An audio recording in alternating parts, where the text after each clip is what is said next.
welcome to the SheerLuxe Show. I'm Charlotte Collins and I have a really fab show for you today. From sustainable fashion to a summer glow makeup look to holiday reading and a full body workout and back to some fashion inspo, it's a real goodie. First up, we all love the glitz and glam of the red carpet, but what is the cost to the environment? I'm going to be chatting to Samata, CEO of Red Carpet Green Dress, a trailblazer for green fashion, bringing sustainability to the forefront of the industry. Samata is going to be sharing with us her top tips for how to shop more sustainably. Later, watch what happened when we joined forces with the very talented Charlotte Tilbury team to give one SheerLuxe reader a summer glow makeover. Plus, Lou is here with the 5 outfits she's wearing on repeat right now. There's also beach read inspo from the team and a full body workout with Melissa Kendter. It's pretty jam-packed. So let's get cracking. And first up, let me welcome Samata to the show. She is actually in Dubai en route to LA for the Red Carpet Green Dress 2021 event. Samata, it's so lovely to have you here. Thank you so much for joining us today, all the way from a very, very hot Dubai. Yes. It's 50 degrees or something, so there's no glow happening right now. This is pure kind of just dealing with the heat, but I'm really happy to be here and to have this conversation with you. Well, it's working for you. It's working. I take it. Can you start by telling us a little bit about Red Carpet Green Dress? What is it? What is the initiative, and what does it do? Absolutely. So Red Carpet Green Dress was founded by Susie Amos Cameron and James Cameron. And it was founded the year that they were going to the Oscars for Avatar. And they decided that instead of being on the red carpet at the Oscars being asked one question, like, what are you wearing? They wanted to kind of take that question and force a more meaningful conversation. So they came up with the idea of a sustainable design competition, letting people from all over the world design a sustainable gown that Susie herself would wear to the Oscars. And then when asked about it, she would have the chance to talk about the materials, the dyes, the people that made it, and more importantly, the fashion industry's impact on the planet and on other people. So it started as like this tiny, small design competition, and it's just exploded in 10 years to become brand collaborations, material innovation, thought leadership, workshops around fashion colleges. So it's become a bit of a movement. And what is your involvement with it?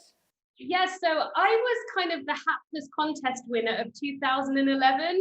So I had like a background in fashion design, and I entered the competition after a year of basically thinking, oh, this fashion thing is just not really working out for me. I kind of lost a few things in a fire, and I just thought, oh, I'm not going to even try it anymore. I took a year off, and then at the end of that year off, I just submitted my sketch onto kind of the competition, and I happened to win it. And I got a phone call from Susie, and she invited me over to Los Angeles to do my kind of presentation of my sustainable dress. And I just fell in love with the whole space. And I just couldn't imagine myself working in any part of fashion that didn't have sustainability in it. So that was in 2011. And I just worked my way up. So I went from a contest winner to I'm now the CEO of Red Carpet Green Dress. So it's been quite a trip for me. That's quite a journey, isn't it? Yes. Can you tell us about the dress that you designed? What was it that won you the medal? Yeah, so it's really funny because in retrospect, I don't love my dress in retrospect, but I recognize that it was almost a necessary creation for me to start this journey.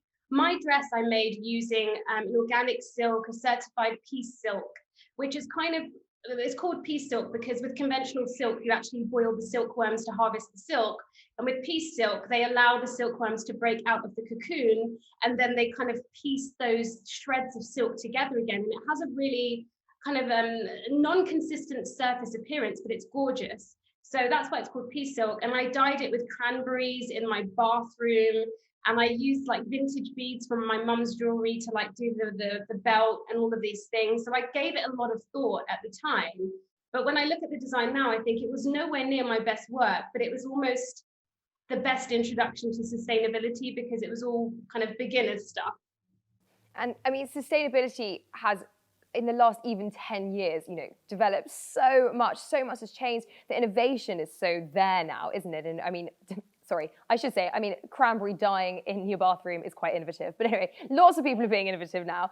So what are the amazing other cool things that you've heard of people doing or people have started to develop over the last few years that just kind of blows your mind in terms of, creating clothes in a sustainable way? Oh my goodness, it's such a good question. So there are so many different movements. There's so much happening with botanical dyes. or natural dyes, as I always refer to them. And you have brands like the Pangaya, which is a brand we work with and who work with some really incredible thought leaders, including Pharrell, who are dyeing their clothing with everything from fruits and vegetables to lavender, and they're fixing the colors really, really well. So they're finding a way to deliver natural dye solutions without compromising on the quality of the color consistency, which is really difficult. But you've also got brands who are making materials from everything that, from pineapples and orange skins, but also down to like nettle and mushroom kind of cells. So it's become this space where, if you ask me, sustainability or sustainable design is like a fusion of alchemists, mad scientists. Like, it's the kind of collaborations are happening that you would think are not traditionally fashion collaborations. I mean, I've got designers who are making buttons now from nuts and from shells.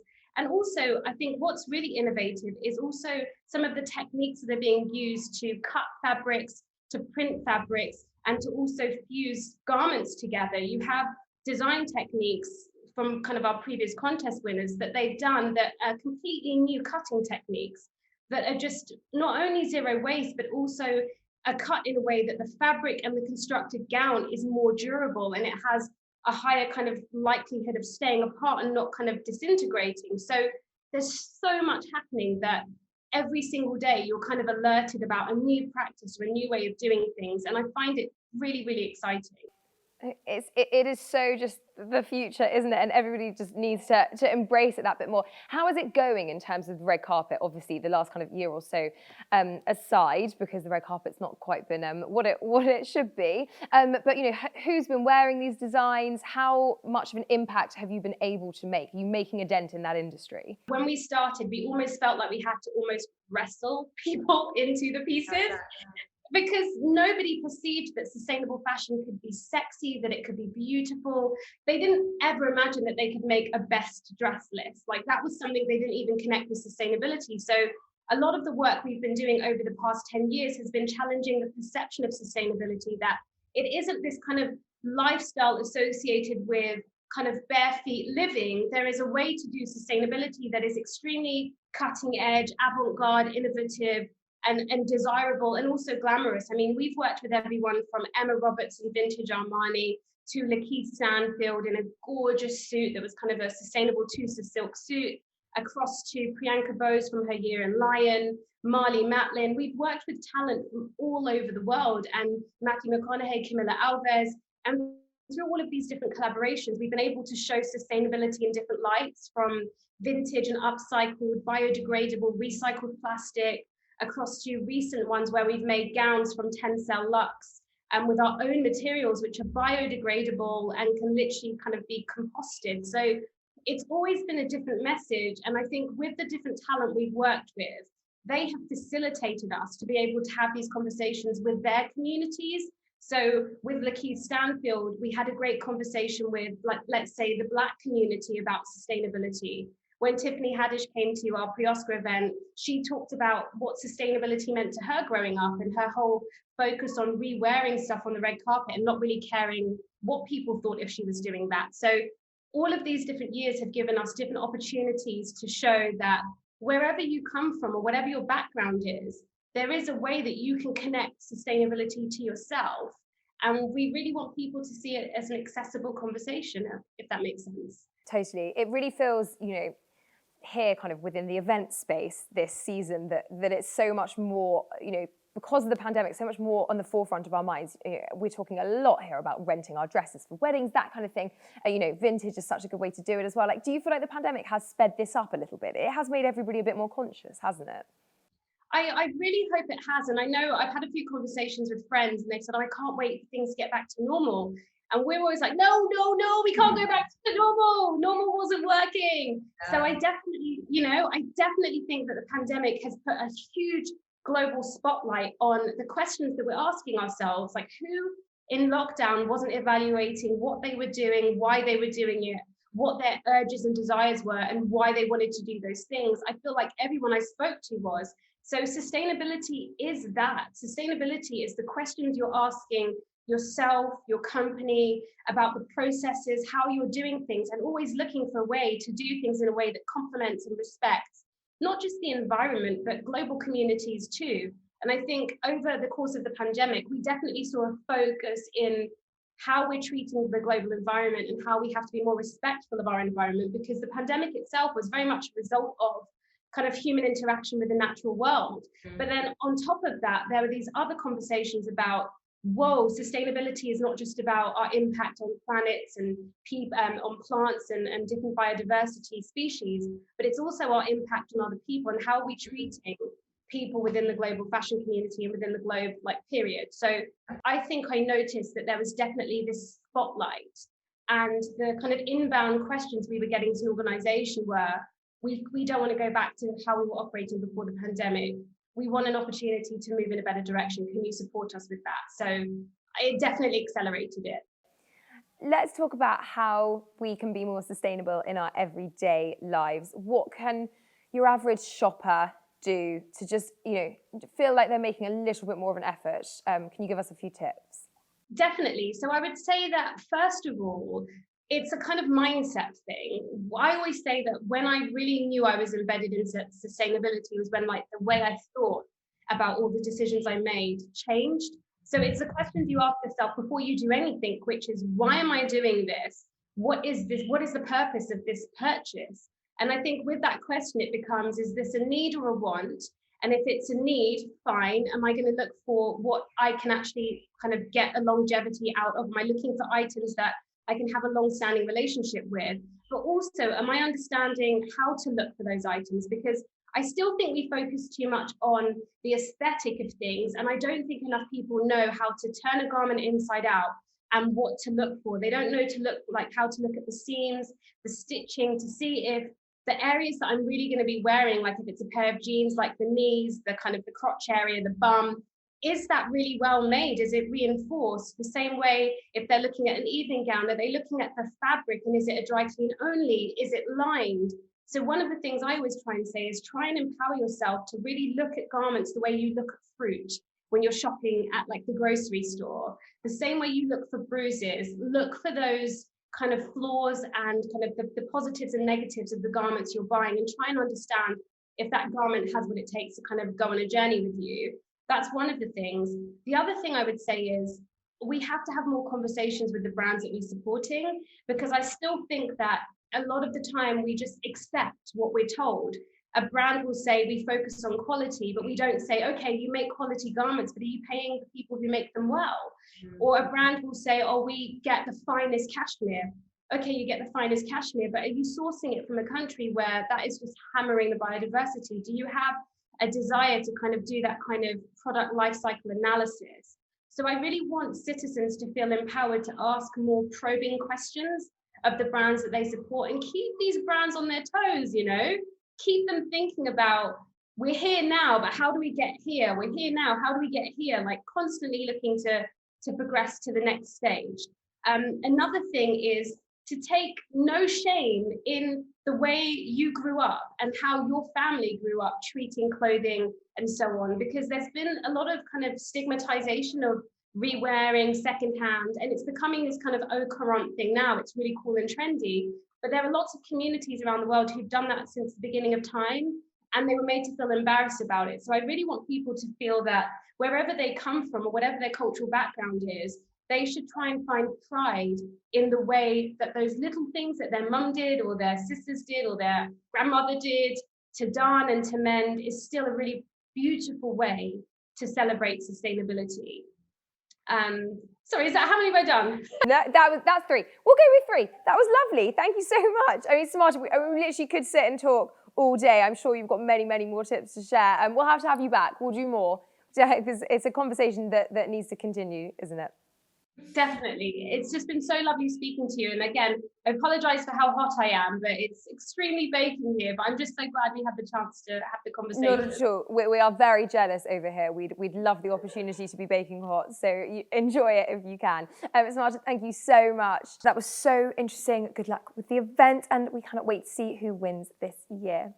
Now, holidays are firmly upon us, and whether you're at home or lucky enough to be away, summer is the perfect time to lose yourself in a good book. We asked some of the SheerLuxe team what they recommend reading on the beach.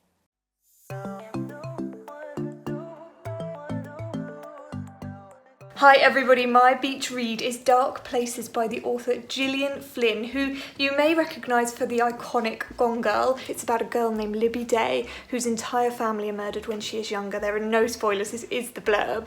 And she goes on to testify that murder as a child, but then as she grows older, she joins a club that are kind of well known for debunking famous murders and getting all the facts and everything from them to find out what really happened. Truly gripping, something that I promise you won't be able to put down. The book that I am loving right now is this. It is Animal by Melissa Kendter. It's not a spoiler to say that in the first page you see her encounter an ex-lover who shoots himself in front of her, and thus begins a long voyage, a long journey for her to kind of discover who she is, to kind of find some people. We're not really sure who these people are. It's all very mysterious, but it's written so evocatively, so beautifully, just like Three Women was, and I am absolutely hooked. Now, this isn't your typical beach read, but it's one that I grab with me wherever I'm going, whether I'm on a staycation or in the Caribbean somewhere.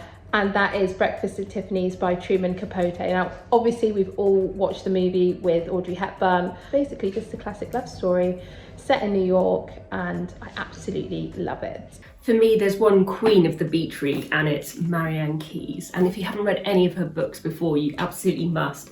And I recommend starting with Rachel's Holiday, which has actually got nothing to do with real holidays. It's more about an addict going into rehab, but it is so, so brilliant. And I promise you will care for Rachel. Last summer, I really enjoyed reading The Lemon Grove by Helen Walsh. It's about unrequited love, a love affair that shouldn't happen between a stepmother and her stepdaughter's boyfriend. It's set in Mallorca, so you've got the whole summer scenery backdrop, which I just love when I'm reading a summer book, and then it's about lust and passion and family drama. It's a really good beach read. My recommendation is My Year of Rest and Relaxation by Otessa Moshfegh.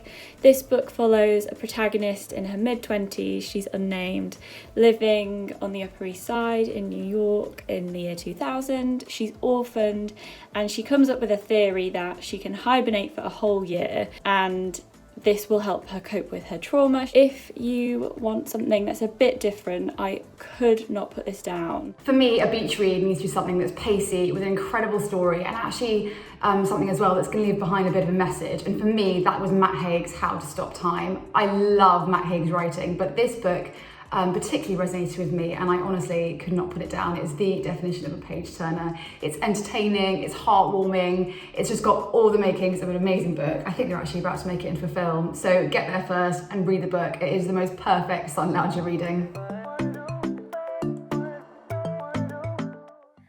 Next up, we're very excited to launch the first of our new Makeover series. SheerLuxe reader Mariam Shahid wanted a little bit of help learning how to embrace her skin condition, vitiligo, with a lighter makeup look for summer. So we met up earlier this week at Charlotte Tilbury. Take a look at what happened.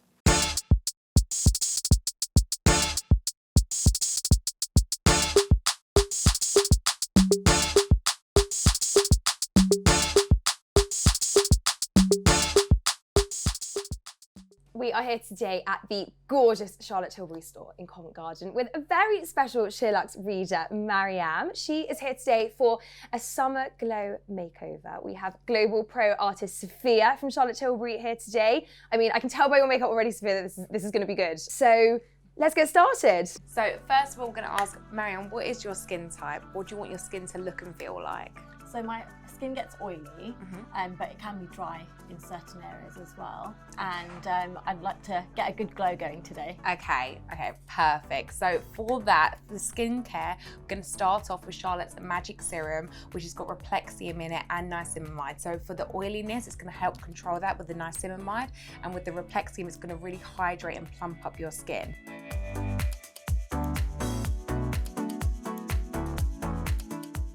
And then for that glow, we're gonna go instantly with Charlotte's Magic Cream. This is incredible for the skin, especially if you get dryness. I love this, and this is what kickstarted the whole entire brand. This is the one, isn't it? Yeah, this is the golden child. Everyone absolutely loves this one. Should you use the Magic Cream sparingly, or do you lather quite a lot on? It depends your skin type. I personally like quite a bit, just to make sure the skin's super hydrated, and it does almost act a little bit like a primer as well, because it does really prep your skin for the makeup. Marianne, do you wear much makeup generally? I used to wear a lot of makeup a few years ago, particularly with my vitiligo. I used to cover up it quite a lot because I was very conscious of it. However, in the last kind of year or so, I'd probably say actually due to COVID, being home, not being out and about as much, definitely wearing a lot less and embracing the vitiligo more. So what we've got here, this isn't actually a foundation, which a lot of people get confused about. This is the Hollywood Flawless Filter. So I'm going to use this as a primer, but this is actually a complexion booster. So you can use this as a primer on top of your makeup, and mix it in with your foundation however you like. Because you said you wanted that glow, this is going to give you that true Charlotte Tilbury glow. So just focusing this on the outside, and then in a moment I'm going to go in with the airbrush foundation on top. And can you use that as a highlighter as well? Or am I going really wrong? No, not at all. You can definitely use it as a highlighter. I use it on myself as a highlighter today, especially if you want more of a subtle glow. You don't want it as shimmery. This is perfect for that. So, Marianne, what sort of foundation do you like to wear usually, and what do you want to go for today? So recently I've been wearing foundation that's a lot lighter and gives me more of a dewy look. So I'd like to maybe go with that again today, if that's okay. Okay, perfect. I'm actually going to show you about the airbrush foundation. And the great thing with this foundation, you can really manipulate it on how you like. So even though it's a full coverage, I'm going to make it super light coverage and still give you that glow because you've got the Hollywood Flawless Filter underneath. I literally take such a small amount and I start from the center of the face, and we're gonna work our way outwards. This just makes your skin look so flawless, literally flawless and poreless, which is what I love about it. It won't feel like you've got loads on your skin as well. It will really feel literally just weightless on your face. And Marianne, you've got your vitiligo, but we're not gonna cover it up today, are we? No, I've decided that I want to embrace it and celebrate it because it makes me unique. Right, so for concealer, we're going to go in with the Magic Away. Literally, Charlotte is obsessed with this. She calls it spandex for the face. We are just going to use this to kind of brighten the under eye a little bit slightly.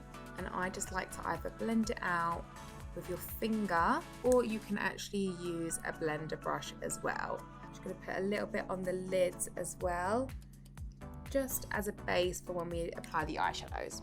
Okay, so Miriam, tell me about your brows. Like, how do you like them to look?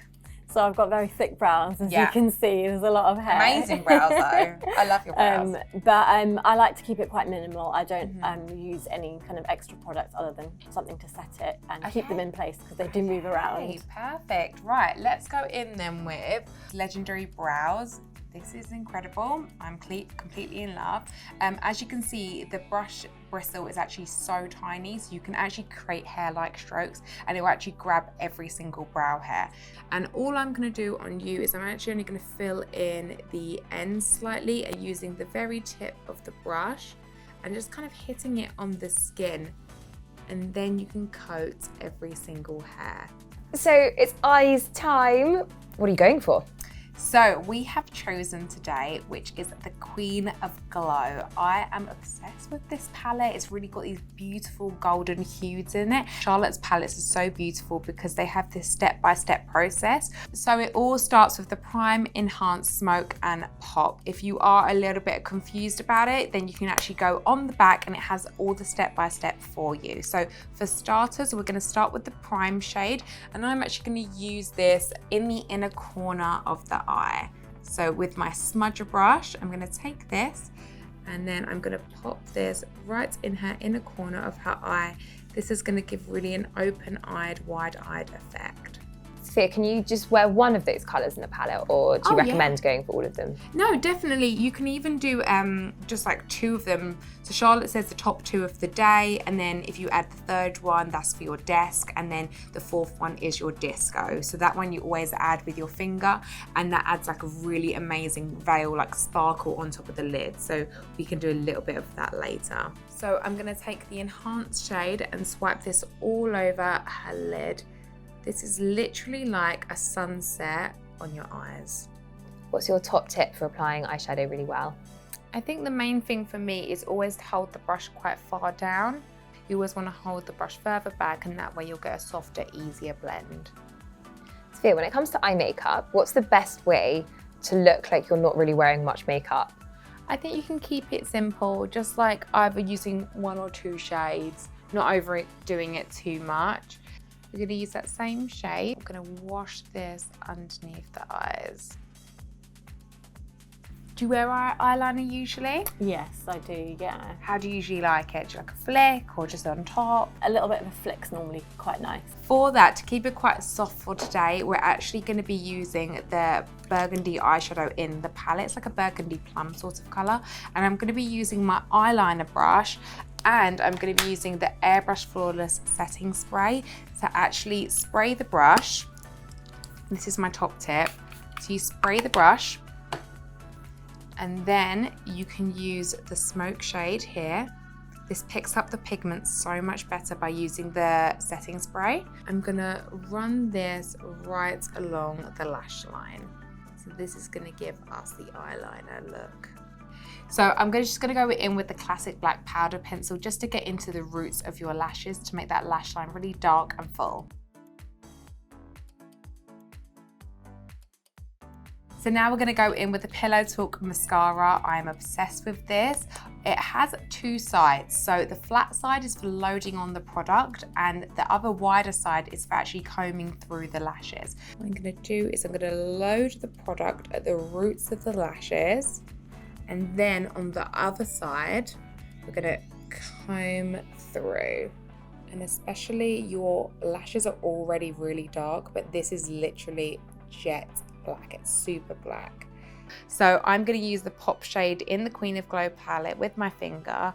We're going to swipe this on the lid, and it just has the most amazing sparkle. These literally feel like butter for the eyes. Going back to the skin, I'm going to use the Airbrush Flawless Setting Powder just to set the makeup and make it last longer and just take away the shine in the areas that tend to get a little bit shiny. So if you look up for me, I'm going to use a little bit underneath the eyes, and then I'm going to use it in the areas like around the nose, on the chin, around the mouth. So let's bronze your skin up. I'm using the Airbrush Bronzer, and I'm just going to add some warmth to your skin.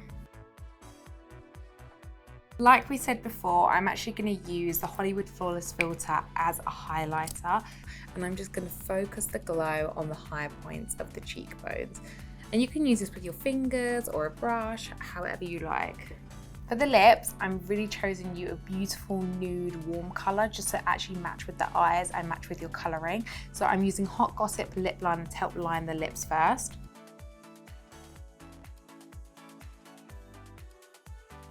So then we're going to go in with Nude Romance lipstick. This is such a beautiful colour. It literally suits everyone. I've tried it on the fairest to the deepest of girls, and this looks absolutely beautiful. So I'm going to apply this on the lips. To finish off the whole look, we're going to add a slight pinky colour to the cheeks, and I'm going to use Sex on Fire blush and kind of mix the 2 colours together. We're going to apply this on the apples of the cheeks. We always apply a blush last, so then you can this way see how much colour you actually need to add to the face. Because we've got a lot of warm tones, I thought we'd add a little bit of a flush of pink to go with it. Then to finish off the whole entire look, we're going to set the makeup with the Airbrush Flawless Setting Spray, and this is in the White Tea of Barley one. I love the smell of this so much. So if you breathe in and close your eyes, okay, spray that all over. There you go, and you are ready. You're all finished and glammed up. Look at you! Can I turn you? Can I spin you around? Yeah. You look stunning. Sophia, Summer Glow 100% achieved. Well done. Thank you. Thank you. Marianne, we're going to get you back to the studio, finish the glam, and see the full results when we're back there. I'm excited. So we're here, we're back in the studio as if by magic. And look at you, Marianne. You look so beautiful. You've had your hair done. You've got your outfit on. I mean, this is full makeover in situ. It is. No, it's been a fantastic day. I've really enjoyed it, and it's been so nice just to let go and go with the flow and be pampered. It doesn't happen often. You're very lucky. I know, absolute dream. As I say, you look absolutely gorgeous. Let's talk through what you've had done. So your hair is obviously beautifully beachy. You have great natural hair, I should say. It looked lovely before, but just a bit of extra zhuzh now. Yes, definitely. I feel a bit goddess vibey. You're giving off goddess vibes, 100%. And this dress, this beautiful Zara dress. It is. I think I should be on a beach somewhere on a Greek or Spanish island somewhere. You should. Sorry for rainy Wandsworth instead. But it's so pretty. This is Zara. Is it nice and light? Yeah, very light, very airy, and definitely beach and holiday attire. Holiday vibes. And the sandals are also Zara as well. I love those sandals. Great. Let's talk about your makeup. I mean, you had your makeup done a few hours ago now, and you still look so glowy, so flawless. Yeah, it hasn't budged. It still feels as light as it did this morning. And what have you learned? What do you feel like you learned from Sophia from the experience? I think one thing I'll definitely take away was the tips that Sophia gave about the eyeshadow. I'm not normally one to wear eyeshadow. I'm normally a mascara and eyeliner girl. But she explained that the palette with the 1, 2, 3, 4 steps and how to kind of use it, which I wouldn't normally do. And that's simple and easy, something I can take away and do at home by myself really easily. Yes, so true. And what about one product? Obviously you love the eyeshadow, but if there was one product that you could go and buy now, what would it be? I think it was a lipstick. It hasn't budged from this morning. Yeah, sorry, so you haven't had a top up of your lipstick, have you? No. But that's because I've seen you have lunch and you've drank and you've sat there and had your hair done.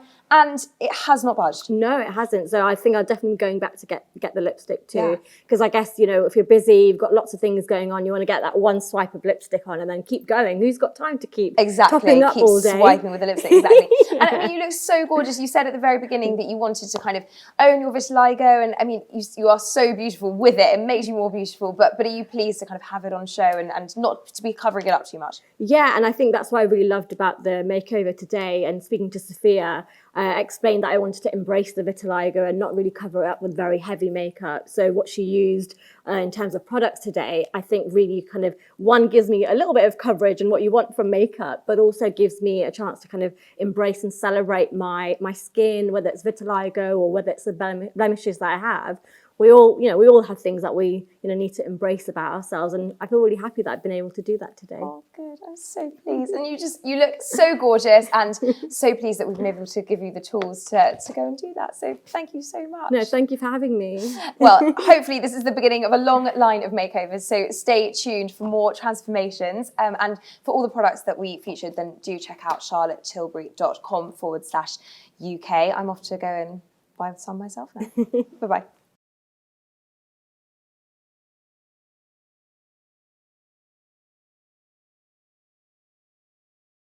Thank you so much again to Sophia and Mariam. She really did look amazing.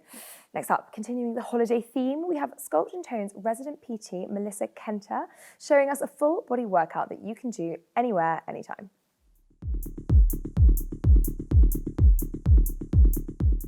Hi SheerLuxe, it's Melissa Kendter here, trainer at Tone and Sculpt. Today I'm going to be demoing 5 exercises for a full body workout that you can repeat 3 times through for a 30-minute workout.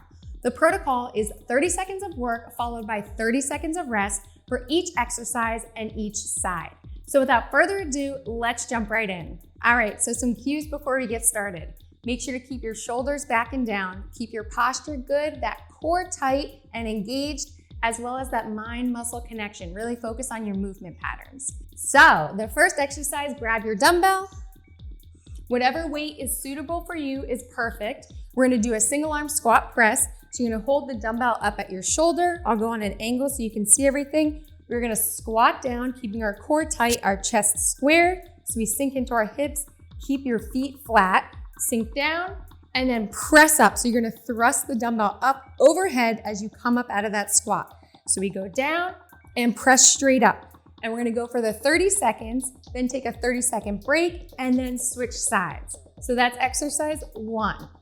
All right, so exercise 2, we'll just need 1 dumbbell as well. We're gonna do lateral lunge to bicep curl. So we're gonna crush grip the dumbbell. Our toes are gonna be pointed forward, our feet flat.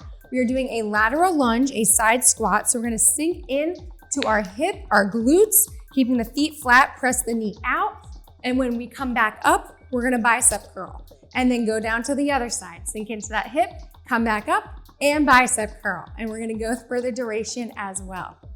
Good. So grab your other dumbbell. Now we're gonna move on to the kickstand RDL. So you're gonna keep the front foot nice and flat. You're gonna kickstand the back foot, so it's gonna be on the ball of the feet. You wanna make sure your hips are square, your chest is square, shoulders back and down. You're gonna have dumbbell in each hand. And with this move, you wanna make sure your back stays nice and flat and you push your hips back, like someone's pulling your hips back as you go down, and you keep the dumbbells nice and close to your body, okay? So it's single-sided. So we push the hips back, keep the chin tucked, go down to where your mobility allows, and come back up, squeezing the glutes on the up. So it's a hip hinge motion. So you go down and squeeze on the up. Good. Awesome. And then we're gonna switch sides after the duration as well. So that's the next exercise. So then put one of the dumbbells down, and we are going to do bicep curl to overhead press. So we're gonna use that crush grip again, and our feet are hip width apart, core is tight, and we are gonna do a bicep curl to overhead press, back down. Bicep curl to overhead press for the 30 seconds. Good, really focusing on squeezing the bicep, then pressing up overhead and coming back down. Awesome, so that's our fourth exercise. Final exercise, drop the dumbbells. We are going into a side plank dip. So really working on that core strength, that core stability.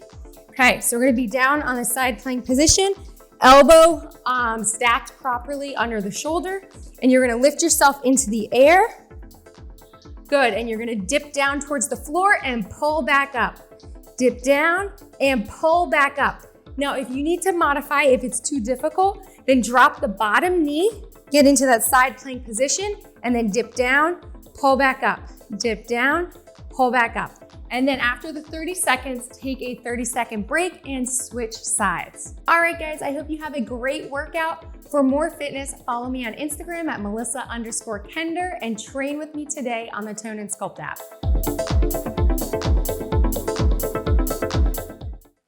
Welcome back. Thanks, Melissa. Now, next up, it's over to Lou, who is taking us through 5 outfits she is wearing on repeat. Something for the rain and the sun.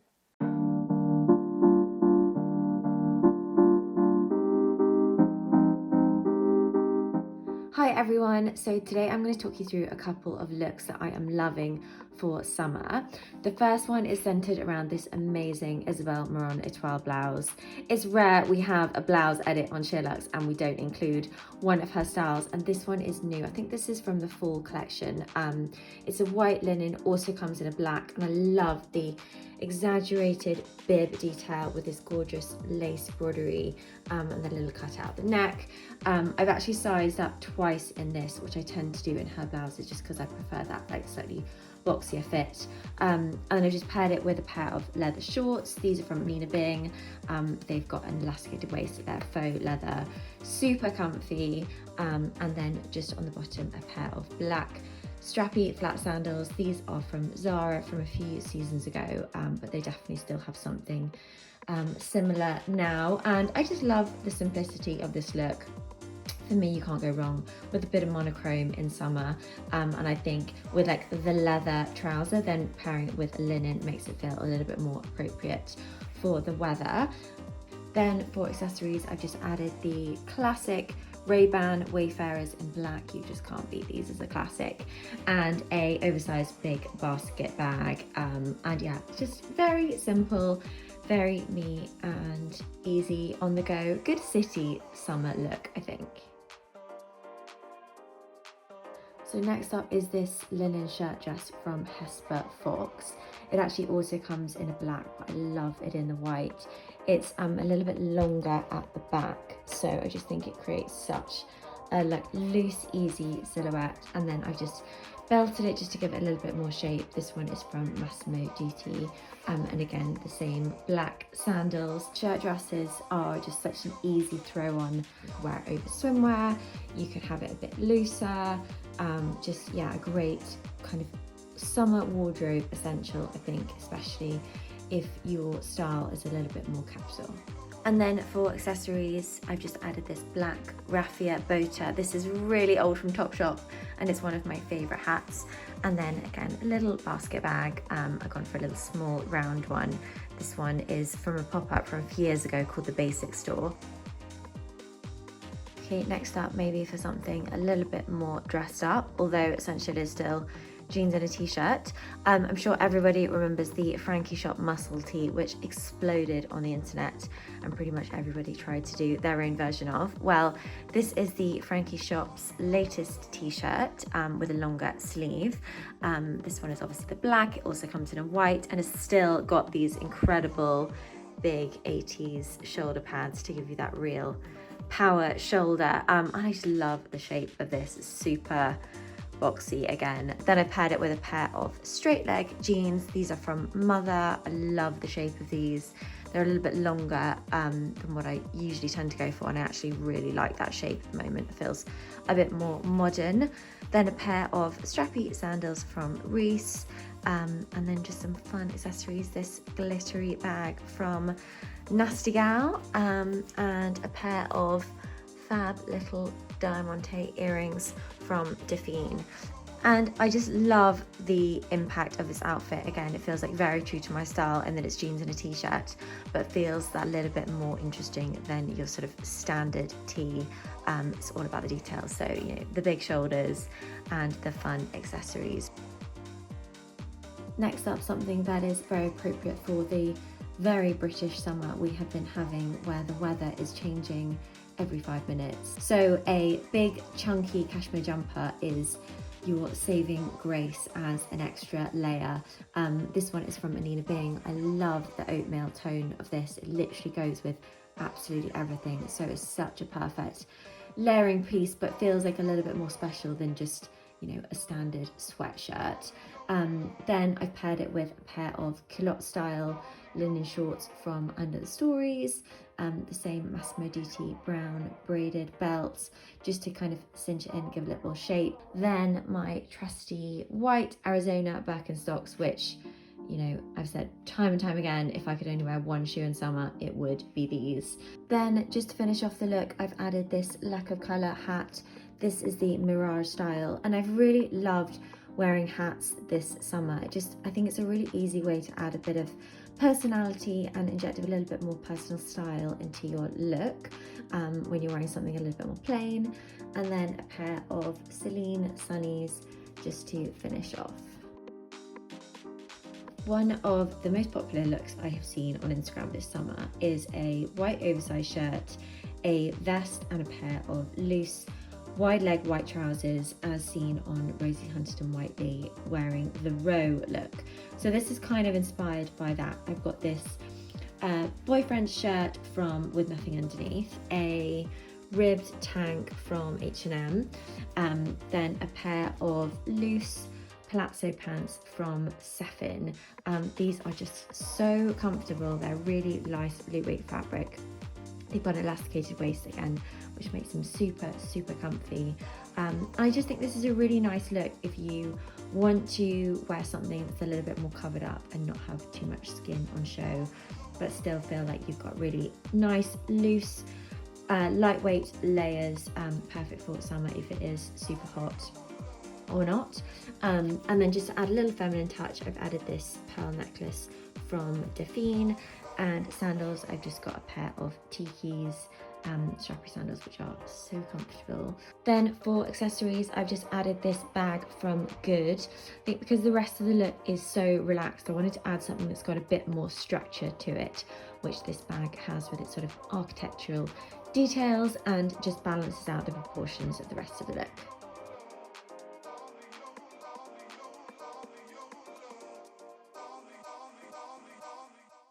So that's almost it for today, but I just thought I would give you 3 things I'm loving quickly. The first is the Glossier Solar Paint. This is their new bronzer. It's a liquid bronzer. It comes out really dark. I am not one to shy away from a very dark bronzer, but I would go a shade down if you're not sure. I went for the Ray shade. I think that's what it's called. As you can see, I'm wearing it today. As you can see, you can't see that, but I am wearing it today. It's really golden. It's really glowy. I love the ease of, there's no worry about looking cakey because you literally just give a little swipe of the liquid and buff it in. And yeah, I'm very pleased with the summer glow that it's giving me because I ain't getting it from the sunshine. The other thing I'm loving is a sweatshirt from Ray, which is the own brand of Matches Fashion. I have wanted the sweatshirt for a really long time. It's quite expensive, but we're living in loungewear, aren't we? And they do these perfectly oversized sweatshirts. They're so fleecy on the inside, so comfortable. I bought a black one. They're really oversized. I went for a 10, don't size up. And I just love that they're really long and baggy. You can wear them with gym leggings, jeans, whatever. So comfortable. And I'm already got my eye on a grey and a navy as well. Finally, the last thing I'm loving is sunglasses from a new company called Blue Bloom. They are another one of those affordable sunglasses brands. There really is no reason to pay hundreds of pounds anymore for sunglasses because there's so many companies like Blue Bloom where you can pay £100 and get a really stylish pair. And they also donate a pair to charity for every pair that is purchased. So I like that. A company with a bit of a conscience. So yeah, I'm loving my new round sunnies from them. All right.